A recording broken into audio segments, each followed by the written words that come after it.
तो hello guys, welcome to back my first blog. तो आज हमारे घर के सामने एक गड्ढा था जिसमें मतलब खोदने के लिए जेसीबी आई थी। उस गड्ढे से लोगों को बहुत सारी दिक्कत हो रही थी आने में जाने में, और पानी भरा रहा था सारे रोड पे। तो ये उसके लिए क्या किया, हमारे गांव के सरपंच ने एक जेसीबी बुलाई कि इस गड्ढे को मतलब खोद सके। इसके अंदर क्या जो पाइपलाइन गई है पानी की, वो निकालनी थी। तो अब वो तो 4 बार मतलब मजदूर आए, उन्होंने किया, नहीं हो पाया। तो इस बार क्या किया, जेसीबी बुलाई, लेकिन उससे भी गड्ढा नहीं खुद रहा था। जेसीबी वाले ने बोला मेरी इसका ये पैंच टूट जाएगा, मैं इसमें गड्ढा नहीं कर सकता। तो फिर उसने भी ऐसे तैसे करके हार मान ली, उसने मना कर दिया। बहुत सारे लोग आए थे देखने के लिए कि क्या होता है, मतलब फिर से काम रुकेगा या फिर काम पूरा हो जाएगा। तो जेसीबी वाले ने भी मना कर दिया कि काम तो बहुत मुश्किल है। तो जेसीबी यहाँ से फिर जाने लगी थी, तो हमने भी कुछ नहीं करा, हमने कहा ठीक है जाने दो। और ये गड्ढा हमारे घर के सामने ही है, इसमें बहुत मतलब कठिनाइयाँ देखने के लिए मिली हमें, क्योंकि ये 2 महीने से है। और यहाँ से पूरी मतलब ये लोग जो आस पास अड़ोस पड़ोस के सब देख रहे थे, क्योंकि सभी को तकलीफ देखनी पड़ रही थी, पूरे गांव को देखनी पड़ रही थी, क्योंकि मेन रोड पे गड्ढा था। हमारे गांव का एक मजदूर था, उसने कहा मैं इस गड्ढे को पूरा खोद दूंगा, आप मुझसे बस 1000 रुपए दे देना, सारा काम करके दूंगा। तो उसको मतलब 3 बजे से, दोपहर के 3 बज रहे थे और शाम के 5 बज गए, 2 घंटे लगे, लेकिन उसने पूरा गड्ढा खोद दिया। ये देखिए, देख सकते हैं आप, अकेला मतलब कितनी मेहनत कर रहा है। भरी बरसात में पानी इतना तेज गिर रहा था आज, देख सकते हैं पूरी मतलब मिट्टी ये पूरी गली कीचड़ से भर गई। लेकिन उसने फिर भी अपनी मेहनत, क्या क्या नहीं करना पड़ता पेट के लिए गाइस, देख सकते हो आप। मतलब वो पूरी मेहनत कर रहा है, लेकिन क्या करें, पेट के लिए करना ही पड़ता है। और हम लोग अच्छी लाइफ मिलने के बाद भी रोना धोना करते रहते हैं, डिप्रेशन, एंजाइटी, ये वो। इसके बाद कुछ ग्लिच हो जाता है मेरे कैमरे में, तो मैं इसको ठीक करने लगता हूँ। फिर यहाँ पे एक कार आ जाती है जो कि निकल नहीं पाती, क्योंकि थोड़ी सी गली रहती है गड्ढे के बाजू में। तो इससे कहते हैं कि तुम बाहर आ जाओ भाई, वरना तुम्हारे ऊपर कार मार चढ़ जाएगी, फालतू में दिक्कत हो जाएगी।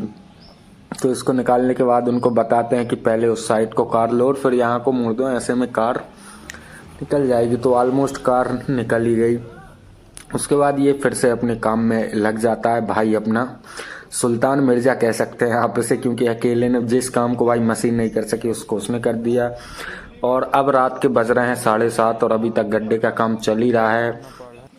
शाम हो गई, दिन ढल गया, लेकिन काम अभी भी चल रहा है। ये हमारे सरपंच साहब बैठे हैं मोबाइल में कुछ, और उसको थोड़ी थकान सी होने लगी थी तो वो रेस्ट पर आ गया। उसकी जगह कोई और अब गड्ढे में घुसा है। फ्लैश लाइट के जरिए काम चल रहा है गाइस, लेकिन काम रात में ही करना था, क्योंकि ये जो है ये मेन रोड है, इसके बिना तो बहुत मुश्किल है कि फिर गाँव का निकलना हो सके। इसलिए रातों रात भी काम चल रहा है। और ये रात को ही एक ये टेम्पो आ गया, ये जो कि फंस चुका था मट्टी में। खैर उसको निकालने के लिए कुछ लोगों ने मदद की, एक दो ने पीछे से धक्का लगाया तो उसको भी निकलवा दिया, क्योंकि किसी को क्यों रोका जाना अपने कारण। खैर काम तो सरकार का है। ये पाइपलाइन रोड बनवाने के बाद डलवा रहे हैं गाइस, इसमें इतनी दिक्कत आ रही है ना, हर जगह, यहीं नहीं कई जगहों किसी को कुछ भुगतना पड़ रहा है, किसी को कुछ। और ये सरपंच साहब की स्क्रोलिंग चालू है हमारे यहाँ, देख सकते हैं क्या व्हाट्सएप पे कुछ ग्रुप का कुछ चल रहा है। तो यहाँ पे और फिर उस गड्ढे के बाद यहाँ पे जो गड्ढा पूरा खुद चुका था, उसमें पाइप ढूंढना था, जो कि मिल तो गया था पाइप। अब उसमें जॉइंट बनाने के लिए कुछ कर रहे थे ये लोग, पता नहीं क्या, मतलब कुछ मशीन भी रखी है, ये देखो वेल्डिंग वाली।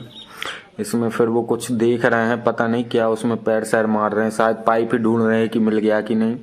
और ये फ्लैश से देखा जा रहा है, क्योंकि लाइट तो बहुत कम है, मेन रोड है। और लाइट मतलब गांव में तो लाइट है, लेकिन वहाँ पे कोई बल्ब नहीं है। ये उनका बल्ब डिस्चार्ज हो गया था, तो हमने चार्ज लगा दिया हमारे ही घर। और यहाँ पे अब वो फ्लैश लाइट से पता नहीं क्या ढूंढ रहे हैं, शायद मिल सकता है। और बारिश तो इतनी तेज हो रही थी गाइस अभी, अब तो खैर थोड़ी कम हो गई है। उनका काम चल ही रहा है अभी बारिश में, लेकिन ऐसी बारिश में भी काम कर रहे हैं भाई मजदूर, मतलब एक लाइक तो इनके लिए बनता है यार गाइस, और एक सब्सक्राइब कर लेना चैनल को। और उसके बाद मतलब पूरे मिट्टी में तो वो पूरे गंदे हो गए थे तीनों लोग, 3 मजदूर थे। और हवा तो इतनी तेज़ चल रही थी, ये देखिए आप देख सकते हैं इतनी तेज़ हवा, पानी था, लेकिन फिर भी इतनी मेहनत कर रहे हैं वो लोग, तो उनके लिए एक लाइक और एक कमेंट तो बनता है। और कितनी मेहनत के बाद उनको जाके गड्ढा मिला। तो ये तो अपना फर्स्ट ब्लॉग है, इसमें अपन ने बताया गड्ढा को आज इनने खोदा, और यहाँ पे एक कार भी आ गई थी तो उसको भी निकलवा दिया था फिर जैसे तैसे करके। तो गाइस ये हमारा फर्स्ट ब्लॉग है, अगली वीडियो अपन कल सुबह डालेंगे। कल सुबह के लिए देखते रहिए इस गड्ढे का फिर क्या होता है, पाइप मिलता है या नहीं मिलता है, मतलब पानी की फिटिंग होगी या नहीं, पानी आ पाएगा नहीं या हमारे मोहल्ले में, बाकी मोहल्ले में तो आ गया। ठीक है गाइस, चैनल को सब्सक्राइब करिए, लाइक करिए, थैंक यू।